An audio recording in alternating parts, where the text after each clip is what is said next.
entertainment. All right, hello everybody, and welcome to the Chismis Corner podcast, brought to you by Pitt FSA. I'm your host, Michael Pacifico. I'm your other host, Stanley Lynn. And I'm Jasmine Cardino. And today we have a special guest. It is our editor. It is. Our first editor, actually. Yeah. We've never had an editor before, and she's been so gracious to help us with the podcast. Actually, our first formal editor. Yeah. Formal. Used to be Mike. Yeah, but it's okay. So thank you for coming on the podcast. Of course. So as a kind of introduction to who you are, what is your affiliation with Pitt FSA? So I actually started as an intern for FSA. Pauline kind of recruited 4 of us interns, and so I really wasn't involved in FSA, but then she was like, hey, you know what you should do? You should run for PR chair. And I was like, oh, like it was the night before. And she was like, you should do it. You seem like you can do it. That was literally me. My freshman year. I started back the night before it was due. Yeah, she was like, you seem like you would really like it, and blah, blah, I did it, so I can give you tips. And I was like, okay. And then I showed up, and everybody was like, during whatever it's called, deliberations where they have to give their speeches or whatever, I was like, just dressed in a rain jacket. Everybody was formal. I didn't get the vibe. So then I was like, I want to be PR chair. This is what I want to do. Okay, vote for me. And then I left. But yeah, I'm PR chair. That's basically it. It's actually a funny story. When Stanley ran for PR chair, there was another person who like weeks before, or like even like months or whatever, like she. You got it. I didn't. Thing is, for my board history is I didn't join FSA really. I wasn't really super involved till my spring semester. I joined in January. I joined events committee in January, and then I was part of like maybe like 3-4 months. I got the position. Who's that girl? Oh my god. Oh no! She's still at FSA. Did she get a position? No, She was. Oh no, she was for a little while. last year. Oh, okay. And then That's good. she reprioritized her life. And then That's so sad. but I was sitting there and I was like, I think Stan's gonna win this. No. I Okay. actually won by. I think I won by 1 vote. That's good. Oh my I was God. like, I should vote for the person who like put the more effort. But Right. I was like, yeah, but Stanley's not Asian. Or like, Asian. He's not Asian. I was like, he's not Filipino, but he's here. So I was like, I gotta give you credit for that. Oh my god. So, That's so funny. He's ballsy. You got it. I was like, you know what? This is the difference we need. He can add something. I don't know, spice. But so for the PR thing, did you pick that, or was it Pauline was like, hey, you great for PR? Yeah. No. I didn't pick it. I actually wasn't gonna run. I wasn't even I wasn't really involved in FSA period. I went to a few of the events like spring semester. But also I just came in during COVID, I transferred here. That's a whole ass. No, we can get into it. This is getting to know you. So. Yeah. Well, basically I didn't really get involved in extracurriculars until spring semester last year. So I just went on a rampage of what can I join? What can I be a part of? And so then I started being an intern for FSA and going to a ton of the events, and then just ended up getting closer to a ton of the people there, and also Pauline is also in my program too, the same major as I am. And so then she just reached out to me. She was like, hey, I know it's the night before, but deadlines to apply are tonight, but I think you would be really great for this. I also low-key think it's because nobody was running for it. So she was just trying to find somebody, but I'm glad I did. Yeah, but it's fun. It's pushing me to be creative. So I really like it. I don't know. For FSA, I feel like we have a really weird marketing strategy for getting people. But once you're there, you're like, oh, you're sad. Yeah. They kind of convince you You're like, we got a 2-3 year step plan. I don't remember how I did FSA. I'm not gonna lie. I don't remember how I did FSA. You don't know? I don't remember. Really? I just remember. Well, yeah, I remember going to the welcome GBM for FSA. Stanley. I was and then I had joined. I don't know if we're ever gonna do this again. We were doing tentacling. Oh yeah. That's never gonna happen. Yeah. Celine's not too busy for that now. Well, we're actually trying to do. There's no Dan. That's why people from FAP to coach us. But I doubt that's gonna happen. They're trying to do it tentacling with CMU. So. That was right? interesting. That would It's be coming interesting. up, so stay That'd be tuned. interesting. Stay tuned. Alright, so we have the affiliation with like FSA for yourself. You touched upon like the major that you're in. So what other like pieces within Pitt are you a part of? What are you as a Pitt student? Okay, so well, like major, other minor. Okay. clubs. Okay. So I'm a CSD major, which is Communication Science and Disorders. A lot of people don't know it, but it's for like the speech pathology, speech therapy track. And then you can also go into audiology in that major. So like I'm leaning between the two, mostly SLP though. I have an education minor, a linguistics minor, and I'm trying to do certificates. Okay. Other clubs I'm a part of. I'm a part of NISHLA, which is like an SLP club type thing. And then I'm also a part of a fraternity, academic fraternity called DEM. Okay. And yeah. So with your major, like what is like your goal, like I guess like job or like field of study that you like, or I guess like field of work? Yeah. I feel like I am kind of leaning towards a hospital setting. But I mean like population wise, definitely like I want to work with kids. So like wherever that makes me like end up, like if I end up in a school later on, like when I'm like older, like I wouldn't mind that. But like goal wise, I want to try to be in a hospital. Yeah, I've never been in one though. I've never seen what it is like a hospital, an SLP in a hospital setting. I've never seen it before. So I'm What hoping. is an SLP? Oh, yeah, you're in there. So it's like a speech therapist. So they like work with like a ton of people who have like communication problems, like speech impediments. I have one too. I've stuttered a lot. Yeah, and like people who stutter or people who kind of like my brother. I'm calling him out, but like he was born in the Philippines, but he came to America when he was younger, and he said vanilla instead of vanilla, so he went to a speech therapist to like get that corrected. But like small stuff like that. Filipino soul right out of Right. Oh So it took the Filipino culture out of him. But yeah, and so they like help with speech impediments, but also they can work with like swallowing disorders. So like people who have like who go through strokes and like or have aphasia, like they lose the ability to use like swallowing mechanisms. So like you kind of just help them learn and regain that strength and like how to find alternatives. But yeah, it's like very cool because I feel like a lot of people don't know the swallowing side of like CSD, or I mean SLP, but yeah. That's what I know that means. Yeah, it's very small. Like my program in general, it's like Pauline was in it, and I was so surprised. And also Meow, our social chair, is also a CSD. But like it's very like niche community. I feel like it's mostly it is majority women. Well, it's like a specialized like degree within like communication or something. No. So it's like different. So like it's like SRS kind of thing. Yes, yeah. So I'm a part of like the School of Rehab Sciences. Okay. It's like kind of like PT, OT. Okay, gotcha. But like it's just specifically like throat and mouth, like that type swallowing, like that type. So like they work with like a ton of like audiologists as well because like hearing and speech kind of like go hand in hand together. But like if you ever go to like a clinic or something, you see a ton of PTs, SLPs, OTs working together and like kind of working with children who have like specific disabilities and yeah. Right. Yeah. I feel like I went on a tangent. No, this is like I said, this is all about getting to know you. So. Okay. Alright, going off of our topic list, I guess one more question I have for you is, as PR chair, yes.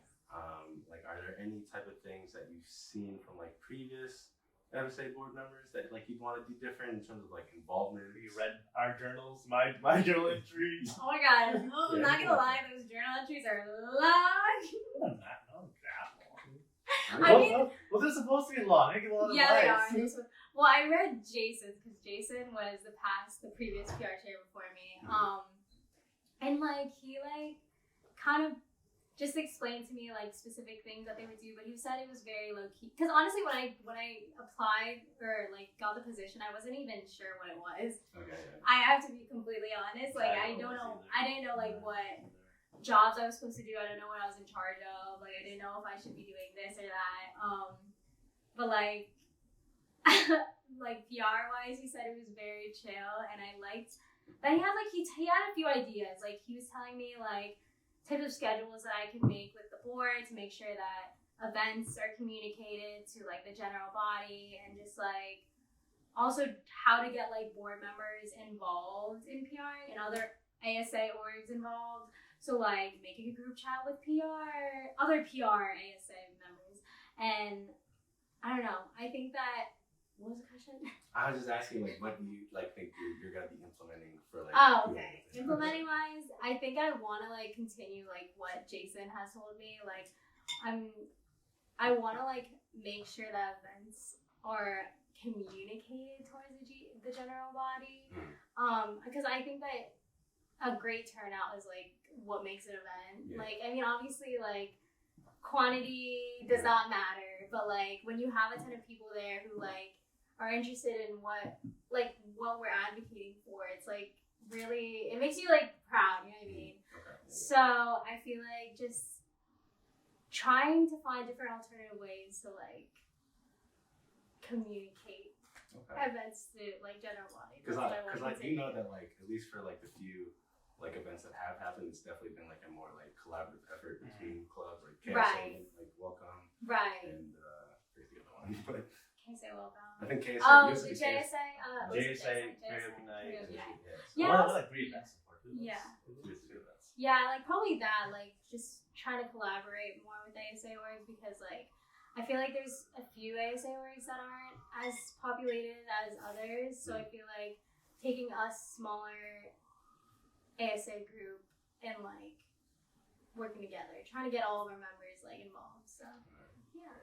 Very nice. And the next question. I have a question. If you figure out a question, I'll figure out a question. We can also edit this Yeah, out, like, guys. I mean, Do you have any Think events- about do you have any like personal ideas you want to like, any events that you want to like push for? Because I know my time was different than yours. That was COVID board, which is very different. I tried to do you know what Kali is, Mike? Like Filipino stick fighting. Oh yeah. Oh, what's that? It's like a. I used to dance with my best friends. I used to help my best friend's dance group back home practice when he was away in college. So I was helping him like practice like Kali and Nickling, and I like learned a little bit. It's like Filipino stick fighting. I found like 3 gyms that did it here in Pittsburgh. I tried to implement that. Really? Like not my year, but like the year after, like I was on board. I gave it to Athena, but never happened. So salty about that. but it's like do like a demonstration kind of event. It's like that kind of event. Like any like personal ideas you want to implement. Yeah. Events-ish. I mean, my brother, he's like behind camera, but he was telling me that Duquesne also has an FSA, and he said that like at the end of the year, end of the semester, they do like a little boodle fight, which I think would be cool. I don't know how that would work with sanitary, because COVID, but like, I don't know how that works. It's just skating at the door. Yeah. I mean, we did one 2 years ago for Yeah. Oh no, my first year of Vince Committee. It was like 3 Yeah, years ago. I think. 2 years ago. Yeah. We're so old. Yeah, I mean, like, if for an event, like, if I was gonna say that during, like, board meeting, but, like, maybe a pool fight at the end of the year would be, like, fun. But, yeah. Yeah, me and Stanley were thinking about like everybody who participated for like the podcast, we'd like just host like a boodle fight for everybody. Oh, that'd be sick. Who's there? So That'd be so if we sick. could figure out something like that, it'd be Yeah. sit down. No, definitely. No, yeah. And me and Stanley gotta cook. Do like a little like Thanksgiving thing? Oh, Yeah, yeah. like Friendsgiving. Like a Friendsgiving. Boodle fight. Friendsgiving boodle fight. No, that'd be fun. I actually found Longanisa in Pittsburgh. Oh, nice. Where? First time ever. Where? I feel like it's not that like uncommon. I never found it. I feel like there's like an Asian market like District. I Oh, yeah. never found it before in Asian markets, but you know, other than that. Well, that's good. That's good. true. We can add it to the list of boodle fight. I feel like they don't have a lot of Filipino food at like a lot of Asian markets. The one at Strip District was really nice though. I went to that one too. Yeah, there's definitely not a lot of like frozen good type things for like Filipino food, but I mean, not that bad. Yeah. You just make your own food. That's what I do. Exactly. All right. So going down the list, So we're gonna touch upon the what do you call it? The hobbies that you have. Yes. There's a lot of hobbies. Let's jump into her like Depop. Yeah, let's talk about Oh. the side. That's a little Side hustle. interesting. Let me like speak on my brand. Just the rundown. I basically made like a Depop over like COVID like type. I used to work at like a daycare, and then like we kind of like shut down because of COVID. So I was like, I need to make money. So I've always wanted to make a Depop and like sell clothes and ton of stuff like that. So I just like made one, and I was like, I mean, like I don't know if I pull it up, but I mean, like basically I just sell a ton of clothing because like I thrift a ton. Like I have these Goodwill bins that are like right next to my house, and so like I just go shopping there. Like maybe I revamp it or like what's the word? Like Furbish. Like upcycle it. Yes. You can say anything in the back if you want to say it. Upcycle. Yes, Jasmine, thank you. Upcycle like the clothing, like so, like making it more. What's the word? Why can I not think? Unique. Making it more unique, making it more like On that. brand. On brand, yeah. Okay, yeah. Or like to like the customers. Okay. So I would sell some stuff from there, and then also like I crochet, so another hobby. Mm-hmm. I used to make my own like bags or like hats and like water bottle holders and like a ton of other stuff, and I would just sell that. And like I got into making like an Instagram for it to market it, so I guess that's my start as PR You chair. wanna plug yourself real quick? It's like low-key. Plug yourself. It's low-key inactive. I just like sell stuff, but it's called the Core Closet. It's supposed to be a joint thing with my friends, but like We'll find later and have Mike. basically, my friends and I wanted to start it during quarantine, and then they did end up selling on it. They were like, "You got it, go off." And I was like, "Should I change the name?" Like they were like, "Nah, keep it. It flows. It's good. Goes good. Yeah." Alright, very nice.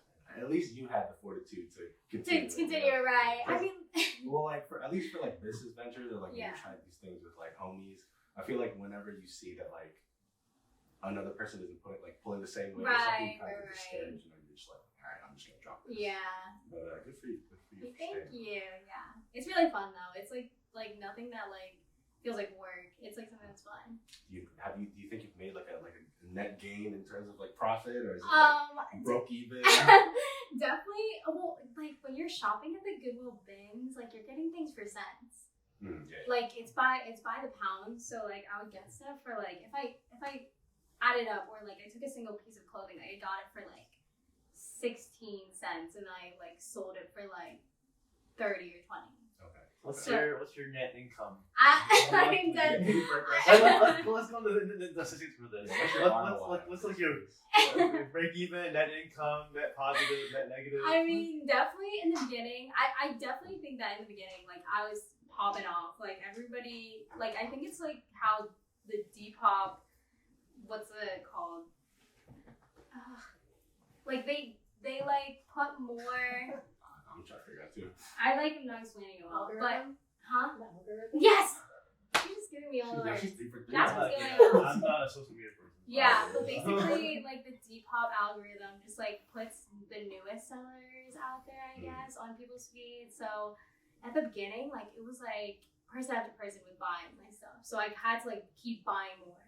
Okay. And I feel like if I see a piece I don't like, or if I see a piece that I like, and then I'll wear it once, and then I'll just sell it. You know what I mean? Okay. Like that type of vibe. I get like.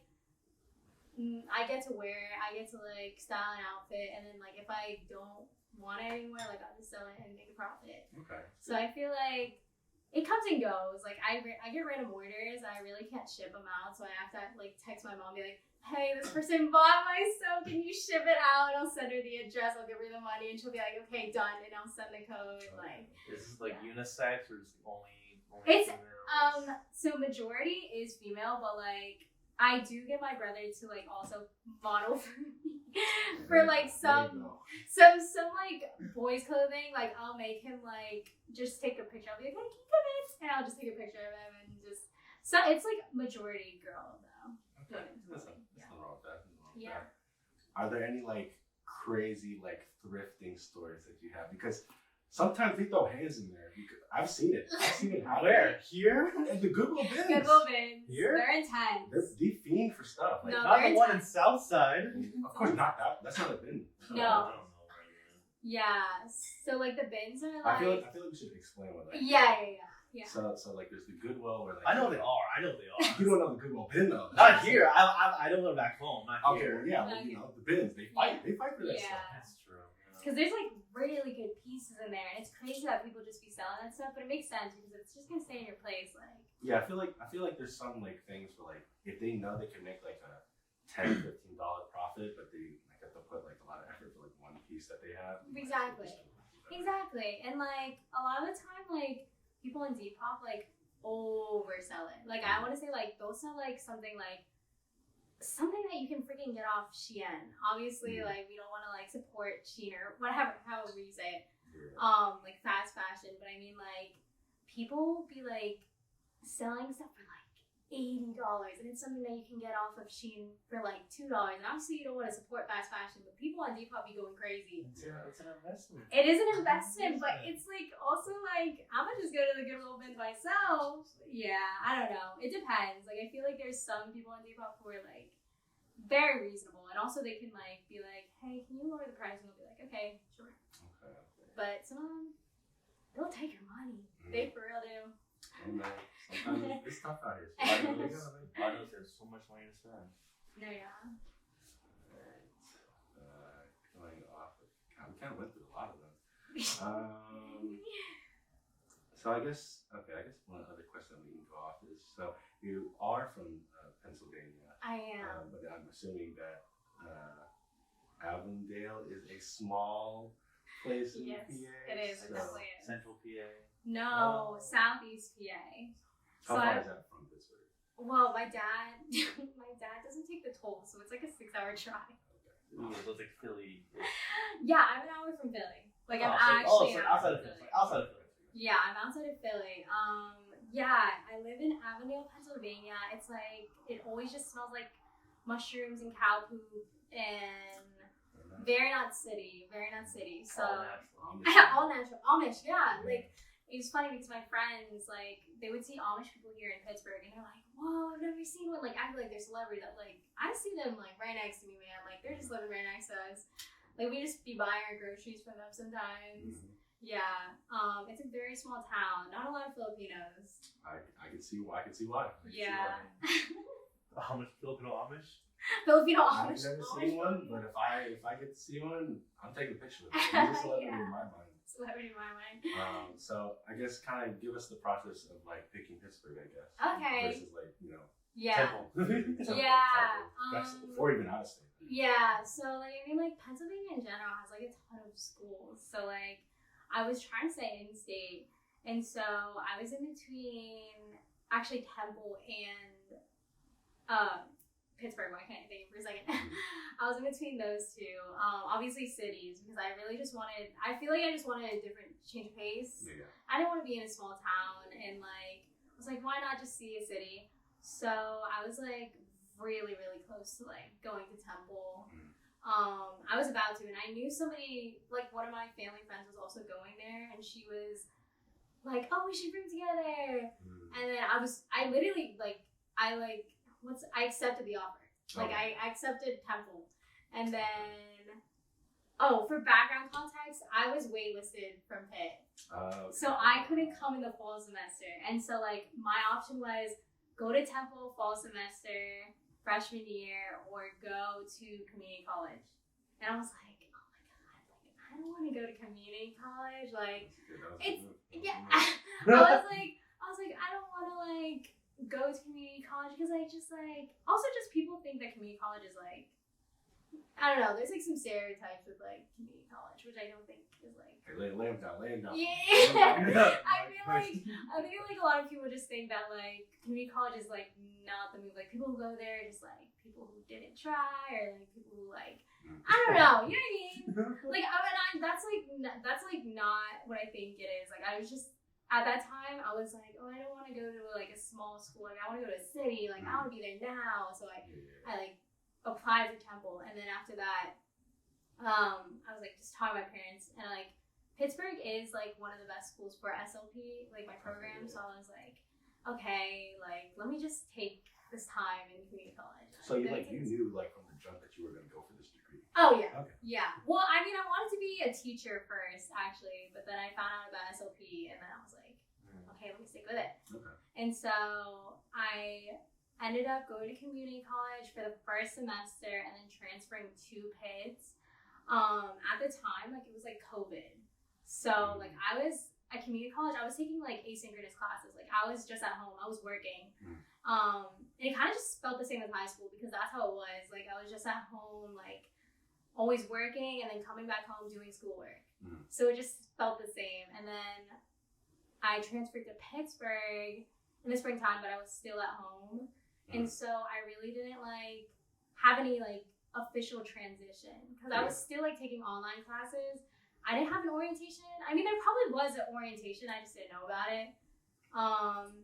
And then I officially like came in person like last year. So I was basically a freshman last year. I'm a junior now, but I mean like I was basically a freshman last year, like figuring out the buses, figuring out where everything is. But I feel like I know everything now.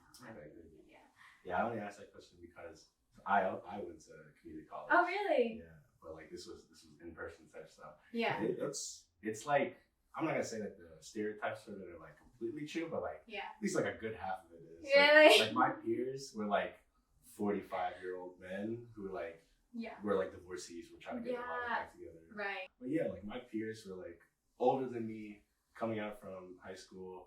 I was like, you romanticize like the college experience. Exactly. And you're like, I want that now. But right. then like at that curve, not that good. It wasn't. Yeah. Where did you go? So I live here. Oh yeah. And I went to CCAC, which is a community college. Okay. It's essentially a community college that like filters Pitt kids as well. Was it also like where like high school students like took like dual enrollment or something like that? So would you have high schoolers in your class too? A couple of them, well, like they took like general education ones, and I probably maybe saw them my first year there. Yeah. But then right after that, it was literally like comp-sci focused stuff, and it was literally just like 35, 45-year-old people, and like the occasional like 20-ish year old. You still see them here. I just remember seeing like 50-year-old, 60-year-old in my like Gen Ed classes here. I mean, yeah, like some people that come here, like God bless them, get your education. Yeah, right. But like as a kid, like I said, like you romanticize like the college experience. And you just have like 40-year-olds in your class. I was like, I'm not bonding with y'all. Like, like okay, group work. Yeah, like what? And they're just like, yeah, man. Like I have a kid like kind of your age. I go, cool, man. Cool. That's so cool for you. That's so funny. And he's like, yeah, man. I'm just trying to better my life. And I'm like, This is my first course. I was like, this is my first year. And I was like, yeah, cool. No, yeah, definitely. Yeah. It's a different vibe. I mean,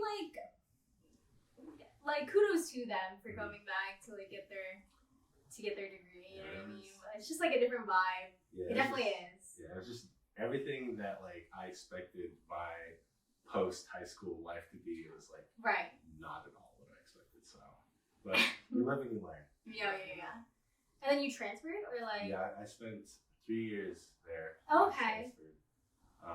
It was really weird because the first year I was there, I was actually in the wrong program. So I was doing all the wrong classes. Oh my God. So I was going for an associate's. Yeah. But they put me on the certificate thing.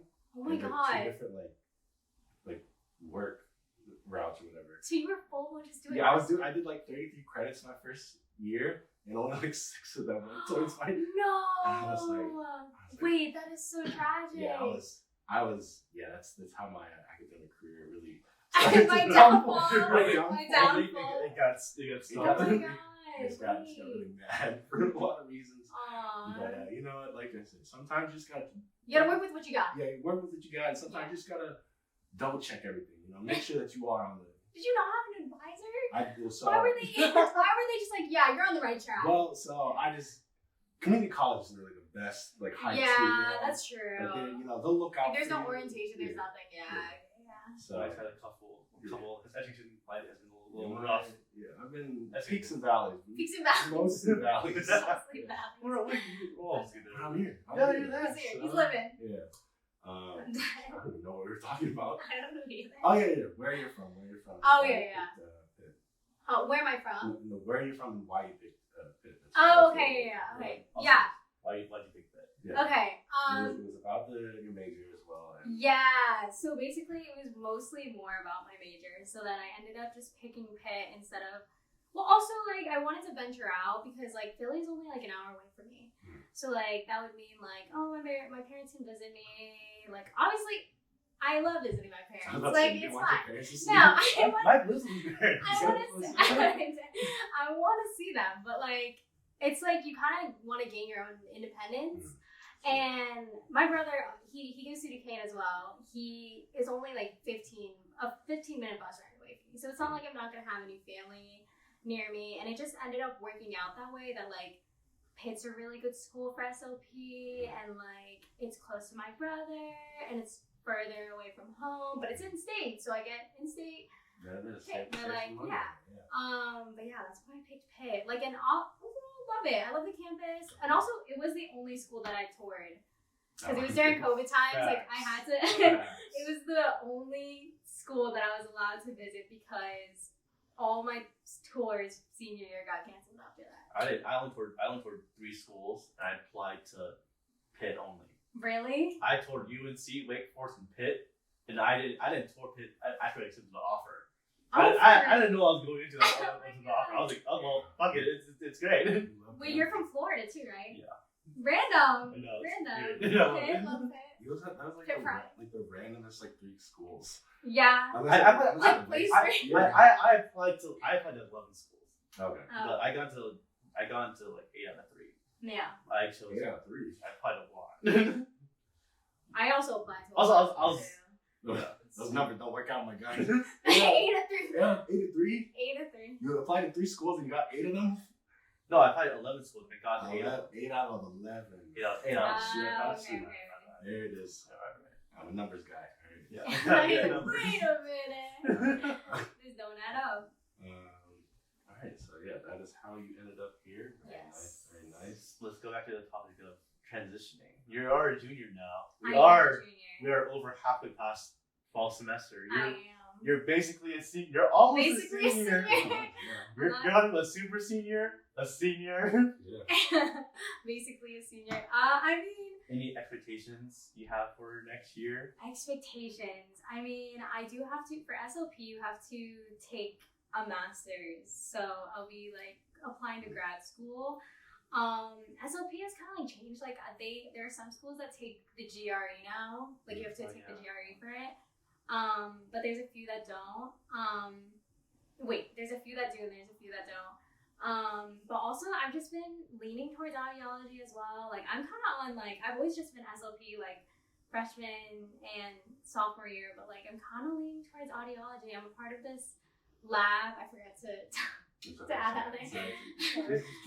I'm a part of this research lab and it's like very much audiology based. And so I'm like doing a ton of audiograms on patients and like running experiments. And I think it's very interesting because like, I feel like I never really knew anything about audiology, but now that I'm full-blown getting like experience that an audiologist would in the lab, like I'm really liking it. So who knows, maybe I'll go to doctorate school for audiology, but leaning towards SLP, I'm on the track for SLP. So I've been looking at schools. I don't know where though. For grad school, I'm leaning towards East Coast. But like it's always just been Pitt for me. Like I'm like, oh, I'm going undergrad there and I'm going to graduate there. But like stay for more than 4 years. Right. I don't know. For me it's like Mike would know. Well, you know. What'd you recommend? Do you want some change? Because you also live in Pittsburgh. So that's the thing. So like, you know, a previous podcast we were talking about kind of adulting and kind of what we think about post graduation. Yeah. And like, I think mine is a very, I guess, different one for most people, where like they either like we're out of state or they're in state and they come to Pitt, and like they spend 4 years here, but they want like a change of scenery. I've been here my entire life. Yeah. And like, at least because I'm only gonna pursue like a bachelor's and then work and then maybe potentially go for like more education. But like, first and foremost, whatever job I get, if it's here, like I'll take the money. It's like really? You don't want to go anywhere else? Well, like, you don't want to apply for it? I'll apply for other places. But yeah. Like, if the like best like bang for my buck is still in Pittsburgh, yeah. Like, I'm not gonna try. As you get older, it's all the money. It's all money. But like, you know, I just don't want to have my life to be the point where like my only other opportunity in like living is always just been like here. You know? Right. Like, I want to be able to. Do you want to travel? Oh, but I want to try to be like out of the U.S. Yeah.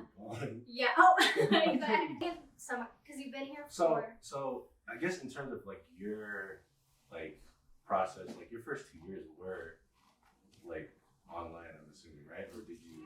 Basically, I mean, like first year. Oh, first year. Yeah. I mean, like at least for like education wise, like I still love this place. Yeah. Like I don't have resentment in terms of like having to like do my education here. Right. But like I'm just saying, like if I want to at least have years where like I've worked other places, kind of experience. Okay. But like in terms of like education wise, if you wanted to do your master's in undergrad here, I think that's perfectly fine. Yeah. I don't know. It's just for me, I feel like I would want like, cause I have a few friends that are sophomores as well. So like, it's like when they're in their senior year, I'm gonna be my graduate, and it's kind of like, do you still stay friends? Like, do you like? It's like it'll be like. Actually, kinda. Like, what's the vibe? I'm still friends with all the alumni that graduated that's from Pittsburgh. I mean, right. Like I'm friends with like Aaliyah and like Kian, the past 2 presidents. And, yeah. Like, I'm friends with like I know Vic and I've met Mina and everything. So I know like a lot of FSA people and like just end up being. They're still here. I still like text them and everything, hang out and like drink. So right. I mean, like I was just thinking about it, and I was comparing like my I have like 3 older brothers, and like my brother behind camera, he goes to Duquesne, and he's been in Duquesne for his PT program, so he's there 3-3, and so I mean, like he doesn't have resentment towards it, but I feel like it's kind of like you want a different scenery, kind of. And my other brother, who's older, Justin, he went 4 years undergrad at Scranton, and then now he's in medical school in Chicago, and he loves it. Like he's like living his life. The switch between Scranton, that's big though. Right, to Chicago. Is that too much? I don't know. He was telling me, he was like, "Yeah, I mean, you should try it out. Like, challenge yourself. Like, like Pittsburgh somewhere else is a little different. Really? Still kind of big city, but like yeah. I'd say it depends on like what first and foremost like the school. Like obviously, I remember having this conversation with Pauline where she was talking about what she would pursue in terms of like post-bachelor, post-grad. And she did want to stay here, but it was just that. Yeah. You know. I know. I know. Well, also like freaking Pittsburgh. Oh, nothing. No shade, no tea, but they low key for the CSD program. I don't know why, but like majority of them last year didn't get in. Like so many people I know that were in like CSD and applied for the masters. They like I thought like you would have some leeway if you went undergrad like to masters, if you would be straight in the program, right? Pitt doesn't care. See, like I don't know. There's also programs within like Pitt where like if you do your undergrad here, you are not allowed to do like your masters. Like they literally say like you go somewhere else. Wow, I didn't know that. Yeah, I don't know. So that's why I mean like if I get in here, I get in here, but like I wouldn't mind like looking at other places. I would definitely say don't short like yourself in terms of like other opportunities, right? But like you know, staying here, I'm not gonna say it's gonna be your worst option. Right? No, because I like it. It's just like a different change of pace type of scenery type thing that I want. Yeah. So who knows? Definitely a city, maybe. Yeah, I definitely don't think you should go like back to Avondale. Go to Scranton. I don't think that's the move. No move. If you are going for somewhere else, you know, if it's more populated or whatever you want to go with, I think that's perfect. Who knows? Pauline's in Columbia. Maybe I'll join her. Yeah, just go. Maybe I'll join her. Just go Pauline. Don't go anywhere but Pittsburgh in Florida. that's my only two options. I don't want anywhere but Pittsburgh in Florida. I'll go anywhere else. Mine is like I'll go to anywhere that's like more popular than Pittsburgh. Really? I do not want to go to like I don't know. Small, like, yeah. Small place. No. Yeah, I'm just not going for that. You need the city life. I really do. I'm a city boy. Yeah. I'm a city boy. I'm also very much a city Like boy. New York. Yeah, I'd love to be in New York. Like For real? I love Philly. I love New York. Yeah. If they could place me in the tri-state area, perfect. Like Yeah? I literally love like DC. I love DC. Oh yeah, so many people love DC. All my friends from Nova are like, go feral whenever they hear Nova DC. I'm like, okay, chill out. It's so fun. Yeah, I don't know. I guess it just like depends on like the lifestyle that you should. Because like Right. you know, a lot of people will like say like New York is more like the high speed like you're running type of like lifestyle. Right, People fast go pace. fast pace. Yeah. And like West Coast is like very like chill, mellow. Right, but I've never take been your West time. Coast. Well then you know what I mean. Oh, it's I've it's never so been. it's I've so really never slow. been. It's so slow. I'm not a fan. Really? I'm not a fan. I have a lot of I can't like, handle it. People siblings that are over there. Oh really? I just don't. You do give me California vibes. But I'm not very close with them. Oh. I visited like Los Angeles area 2 summers ago. Yeah. I like the area, just not my vibe. What do you mean, like it's slow paced, like traffic? You mean like? This what do is you mean? like lifestyle, like lifestyle. It's like very chill, relaxed, and like non like I guess like more like Someone's trying to throw hands at you. Yeah, the camera, like winding it up. we'll get into it later. We'll get into it later. We all have our own opinions. Cause I come from Florida. Like I live in Orlando now, which is very high paced. I had to beat all the fucking tourists to anywhere. I go to work. I drive. Oh dang, yeah. Like Orlando area is awful. I'd be fast, or you'd be late to everything. I forget that Florida's like touristy. Yeah. So It's like Philly, like high pace is just what I need. I don't like slow pace. I need to get things done. So I'm hearing all of us are going to Philly. I love Philly. Everybody's loving Philly right now. Yeah, so I love Philly. At least for the very like most like East Coast, definitely. No, right, for sure. So Yeah. I don't know if that helps you at all, but No, yeah, no, there's definitely. our- I'd be like, yeah, probably leaning. You still got time. Yeah, Yeah. definitely. all right. You should wrap up. Like, is there any other closing thoughts that you have for the podcast? I do not think so. Okay. Stanley, any other questions you'd like to ask our guests?